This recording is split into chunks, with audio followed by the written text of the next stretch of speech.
Welcome to the Businessmen and Women of Color podcast. I am your host, Ann Alston, and it is a great pleasure to bring quality programs to all of you.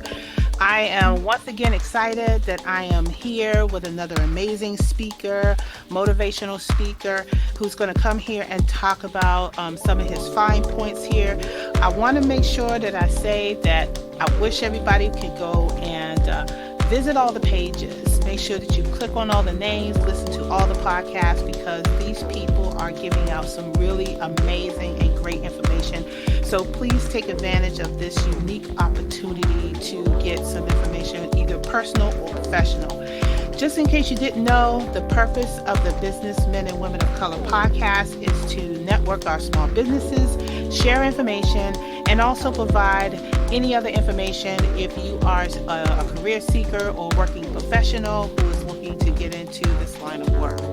I would also like to take a moment to thank our corporate sponsors, which are a family of authors, Butler Armstead Consulting Solutions, Human Resource Learning Center, J&F Enterprises, and Women Offering Wealth, along with our business partners and sponsors who is helping to make this event a success. So once again, we have another amazing empowerment speaker that I would like to bring on here, and his name is Andre St. George. His mantra is inspiring you to be great.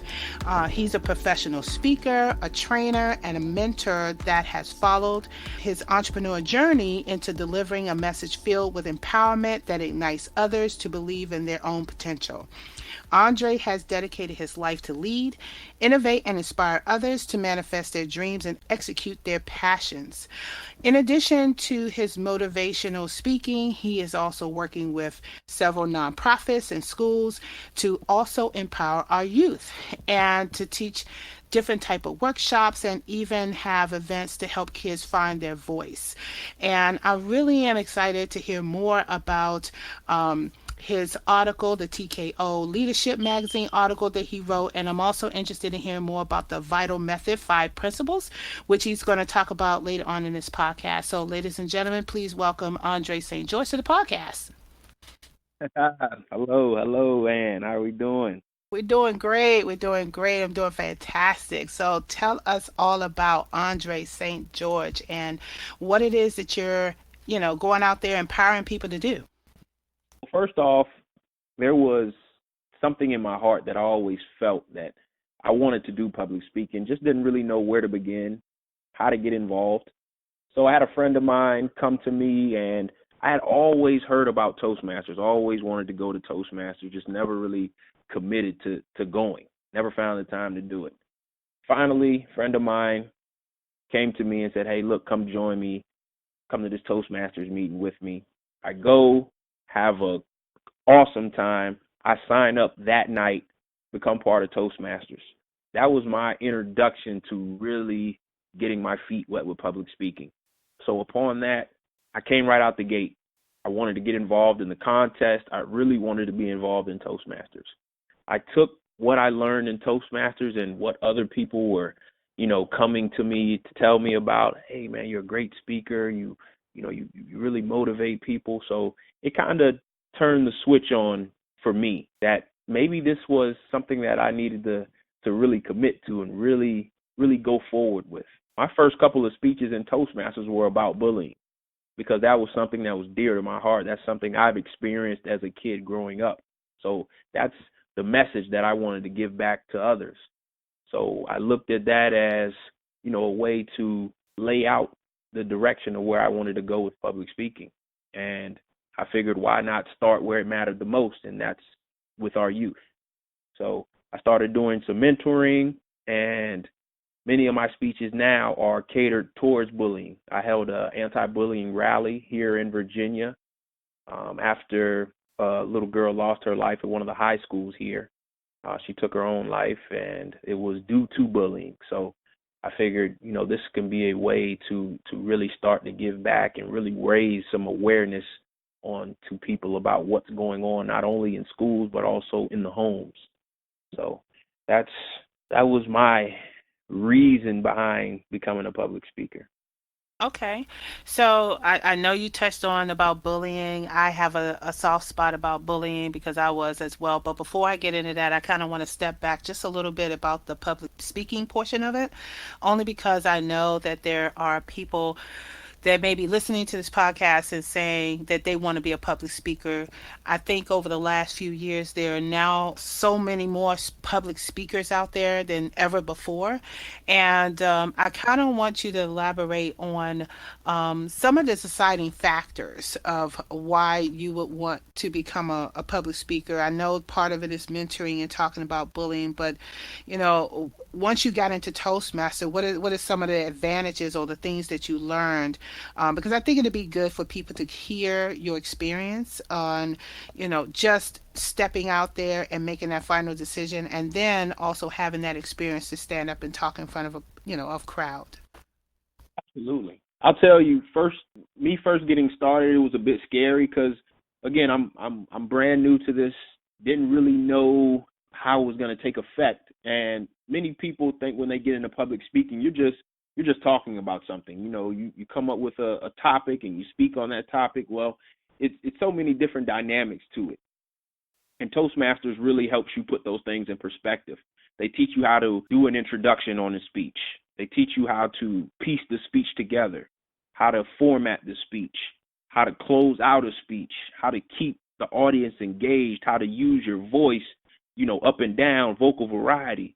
So it's different aspects to putting a speech together. And that's where I kind of found things troublesome in the beginning. But again, Toastmasters and the people that were involved in Toastmasters, they were very helpful because everybody wants you to succeed. So it's no, they're looking at you, oh, he's a better speaker, or it's none of that. So that was a great support team for me to really get started in public speaking. But for anybody looking to get involved, I would say, first of all, think about who it is you want to talk to. Who would your audience be? And what kind of message do you want to portray to them? Because you have to create a signature message that, will touch people in a way that they'll want to go out and take action on what you just told them. So that was a piece of advice that I was given when I first got started. If you're going to talk to somebody, figure out who it is you're going to talk to and what message do they need to hear to go out and do something that'll change their life. Absolutely. I think the only one other thing I would like to add to that is when you talk about the message of being a public speaker, you really have to be careful about what type of message that you're actually talking about as well. When being a public speaker, we have to be able to also not only just deliver the message and make sure that people take action, but they're also doing it in a positive way. There's so much, violence and misconceptions and mental illness out there. Even myself, when I'm out there talking and empowering people, I have to be careful of the type of message that I'm portraying because, and I'll give you a perfect example. I had did a empowerment workshop for an organization, and it was a women's, and the topic was really about empowerment. What did it mean, and everything. And I actually told my own personal story, which we'll talk about a little later because it kind of goes to the point of the bullying thing. Um, and in the end, there were people literally crying in the room. I didn't know they were crying in the room, but they were crying in the room because of the words and all the stuff that was said between me and another speaker. And so being a public speaker is a very important, it's a very important job. I mean, you're actually giving people advice because you're the expert, but we also have to be careful of what type of message we give to people out there. Would you agree with that, Andre? Absolutely. Absolutely. And you touched on something very important, telling your story. And I think that's what people need to hear because they kind of resonate better when you tell your story because it impacts them in such a way, like you said. So when you tell your story, people can resonate with that and they can feel where you're coming from because 9 times out of 10, they're going through something similar. It's a great way to, again, to really reach people. And like I said, it has to be positive. Right.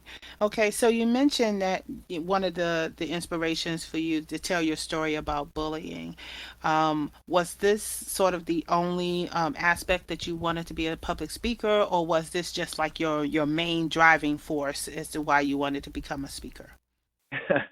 That's a great question. When I first got started, I was like, what do I want to speak about? And just for me looking at different speakers like Eric Thomas or Les Brown, people like that, where they're more motivational and they really impact people, and they get you fired up. And I'm looking at people like that. So naturally, like John Maxwell says, law of the picture, people see what people do. So in that aspect, I started wanting to be a motivational speaker, but I couldn't really find my lane in that.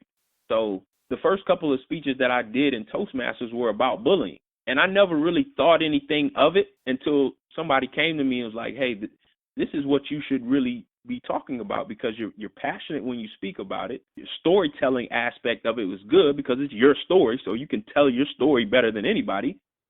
And it was just, again, it was just that aha moment, like, okay, I've been thinking all this time, what can I speak about? I'm trying to put together all these different speeches, but where my heart is in bullying, because it's something that I experienced.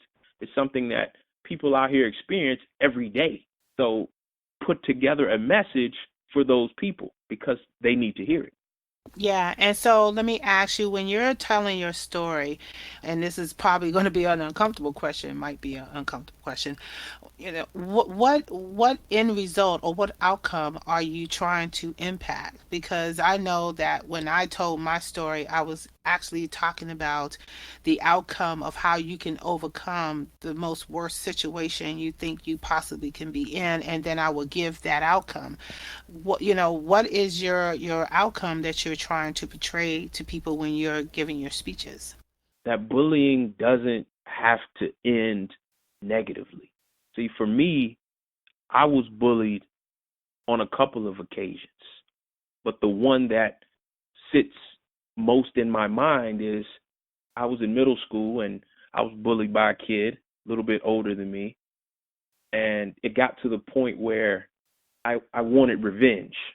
And that revenge came in the form of me going home and stuffing a knife in my book bag and taking it to school the next day. So I know that people hearing that, things can take a turn for the worst very quickly. And everybody's surprised because nobody ever knew. My mom didn't know, my brother didn't know, like nobody knew. So if something would have transpired, then who knows where I would be right now. And I know there's kids out there that are going through that exact same thing. They don't know what to do next. It can go south very quickly. Kids are losing their lives. Mhm. You know, people are getting beat up, and there's a lot of things happening because nobody is aware of what these kids are going through. And when you're at that breaking point, you're liable to do anything. Yeah, that Yeah, you kind of made me sit back and think about all of the things that have happened to our young people over the last several years. Is that last resort where they feel like they have no choice but to take this certain action. And I really do applaud the fact that you didn't take that action and that you're out there trying to help other kids not take that action. It is a very quick decision. Either you're going to do it or you're not. But if you have somebody that you can turn to, because I remember in my days, and I'm not afraid to talk about it, I was heavily bullied when I was growing up, all the way up until almost the first year of high school. And I was not only bullied at school, but I was bullied at home as well. So I certainly understand that last resort choice. Thank goodness I didn't go into a negative in terms of trying to hurt someone else. However, it was still not a good outcome. And just so happened I had ran across and met older ladies who mentored me and was able to turn my life around. And so if anybody's listening on this podcast and know anyone, or even yourself, if you're feeling that you have no other outlet or no choice, you can definitely reach out to Andre. You can reach out to me. it is definitely something that you need to reach out to talk to someone about instead of thinking that you don't have a choice, because you have a choice. There's always a choice. And so I just wanted to kind of put that out there. But to get back to your conversation, because I think I was digressing a bit, is, talk to me about some of the other empowerment workshops that you do with adults and youth that you have been involved in. Well, some other ones, like you said early on, the TKO Leadership Magazine, that was started by a lady named Lakeisha McKnight. She's right here in the Virginia area, and she's a phenomenal speaker. She's spoke internationally, and she has a lot of things going on. I actually found her by way of the John Maxwell program. I'm a member of the John Maxwell team, so I found her by way of that, and just watching some of the things that she was doing right here in the area, I wanted to get connected with her. So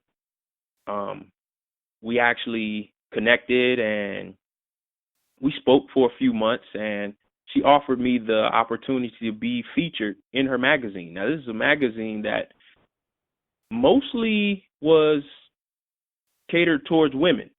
So I was actually the first man to be featured in this magazine. So it was it was a great experience for me. I put together a nice article, and the magazine is actually published now, so you can get a copy of that. But that was that was one of the things that I did, being featured in that magazine. I also did the anti-bullying rally. I had some other expert anti-bully advocates come in and speak. That was pretty good. We had some parents there, some kids there, and we just were really trying to get the parents involved and give them some insight on things that are going on, whether it's within the house or, just with their child, period, that they can look for. I also did a Love Thy Neighbor event up in Richmond. I spoke to a room full of people there. Um,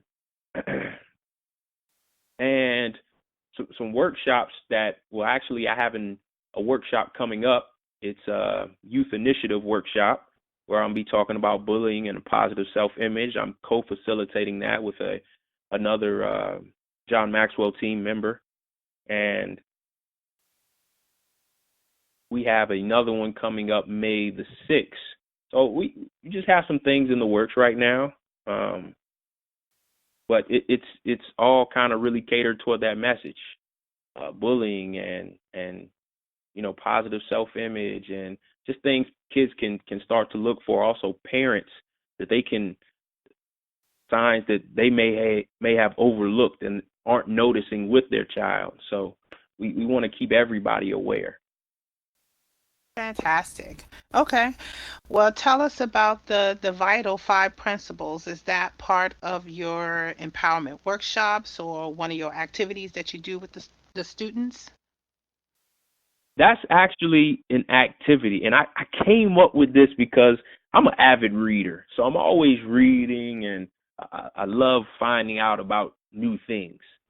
So I was reading something one day, and again, I had that aha moment, and this really popped in my mind because I was reading something that had the acronym VITAL. So I just started putting it together. But VITAL stands for, V is actually visualize your vision, because you can't go forward anywhere if you don't know exactly where you're going. So that's the V, is to visualize your vision. What is it? What is the picture? What is the overall picture of what you want in life? The I is ignite your intentions, because once you have that vision, now you have to develop a plan on how to get there. So you want to ignite your intention on that picture. Whatever that picture is, how are you going to get to that picture? The T is to train yourself to be unafraid. The worst thing that can happen to you is when people tell you no. We get discouraged, we give up, we don't want to do it anymore. We feel people aren't listening, they aren't on our side. So you have to train yourself to be unafraid, because that's the biggest thing that stops us every time is that fear, the fear of the unknown. And a lot of times that goes to our head. We fear tomorrow, regret yesterday. So it's that fear. So you have to train yourself to be unafraid. The A is act authentically. That's just being you. It's a great quote that I love that says that I can only be me because everybody else is taken. The act authentically, it's just being you, being who you are. Don't try to be anybody else. Just be yourself. And people will resonate with that better. And the L is you got to love what you do. So if each one of these steps align accordingly, this isn't going to feel like a job to you. This isn't going to feel like work to you. Because when it comes to me speaking about bullying, that's the thing I love to do. That's the passion that gets me out of bed every morning. Because I know this right here can change somebody else's life. This can stop somebody from picking up a knife like I did, or this can stop somebody from wanting to take their own life because they can no longer take what's going on. So I put together the Vital Method for that, just for that reason. Because I believe that you learn better when you have a process. So I laid out those steps, and that's really what I talk to people about to kind of get them going. Develop a starting point for not only kids, but also for parents. Awesome. So how many people would you say you have turned around in your efforts doing, with the Vital and the TKO and all the stuff that you put out there in terms of your speeches and workshops? Oh, wow, man. That's hard to answer.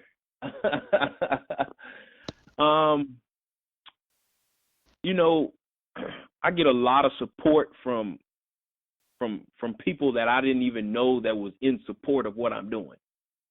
I have a lot of people that come to me and say, "Hey, man, I saw what you posted on Facebook," or "Hey, I heard your speech," or you're a good speaker. I get a lot of support from people that I don't even know. I also get a lot of support from family and friends and things like that. But when I go, just take for instance, I went to speak up in Richmond, and I actually put that together because I reached out to the lady that was actually hosting the event, and she was looking for speakers, and she let me come in and be a guest speaker.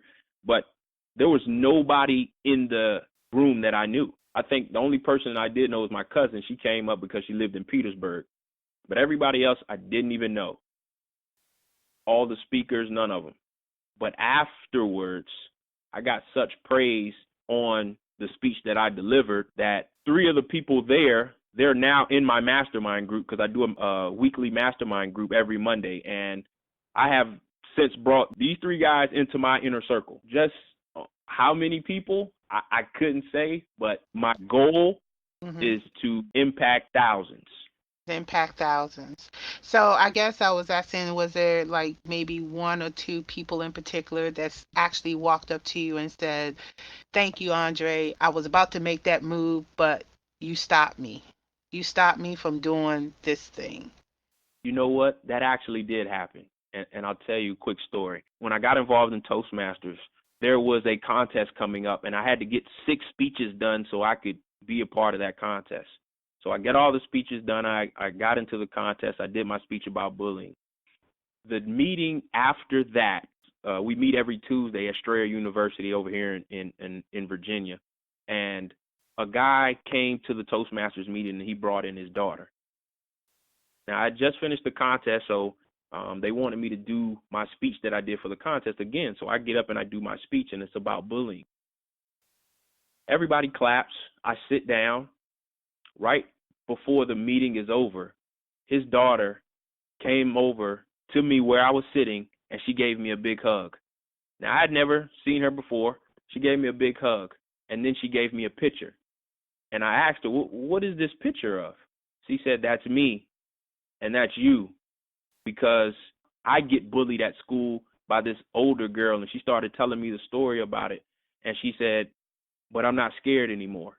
So for me, that was an impact to let me know that I'm doing the right thing here. Right. I think it's always amazing that people, when they walk up to you and let you know, it's just, I don't know, it's a feeling that you really cannot describe. There's been plenty of times where I have given a speech, and some people have walked up to me and said, I felt like you were talking directly to me. And I really want to thank you for all the words because you just don't know how you have helped me. And I have absolutely no idea what their situation is or what is going through their mind, but later on I'm hoping that they're still around, and it kind of makes me wonder.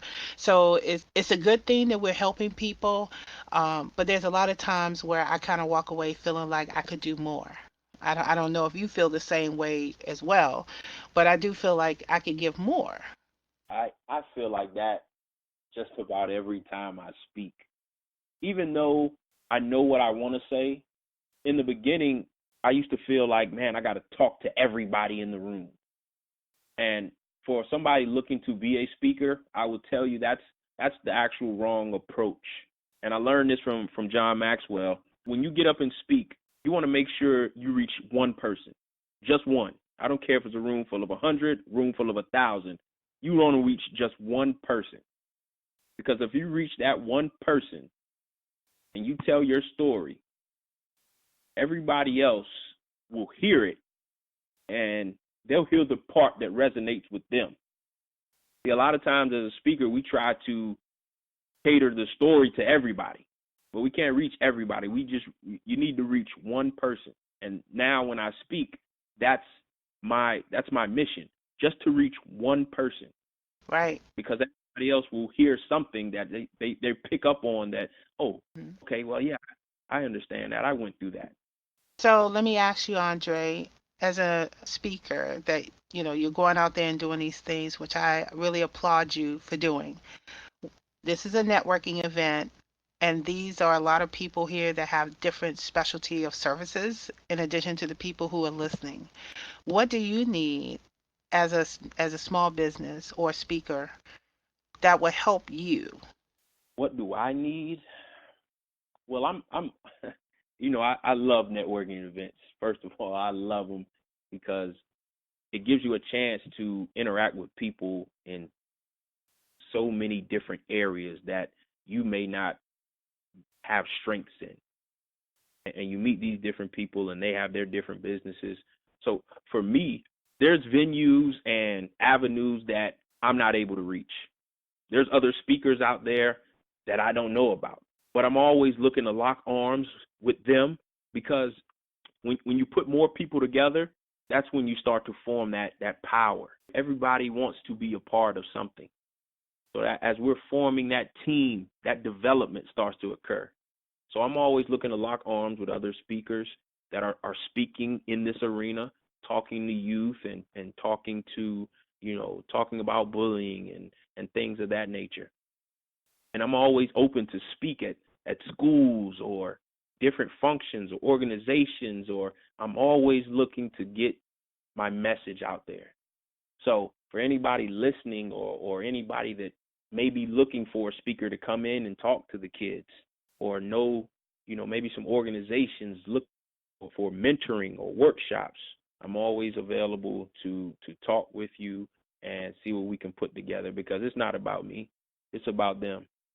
Absolutely. And I want to further emphasize about really getting our children involved in all the different aspects of this podcast, because it's not just for business owners, it's for everybody who can benefit from this information, and young people in particular, being though that they are our future and going into the careers that we are displaying here on this podcast and abroad, that they need this information as well. So I encourage the parents to please have their child listen to some of the podcasts so that they can get an idea of the different information. And definitely, if you are a parent that notices that your child is maybe depressed or having issues, or maybe you think that they're being bullied at school, to not just sit by and just let it happen, or think your child is going to talk to you. There are steps, there are people out here that is willing to do support. You can definitely give me a call. You can reach out to Andre. You can reach out to some of the other people on this podcast. But I encourage parents to please just don't shut the door on their child when they're like that. I know that my parents was not able to recognize the signs, but with today's technologies and all the changes, there are clear signs that everybody is able to see on that. So, with that, Andre, I would like to thank you for being on the podcast today and really being candid about, your speaking ability, and just talking about bullying in general, and just sharing your own personal journey. So I want to thank you for being on the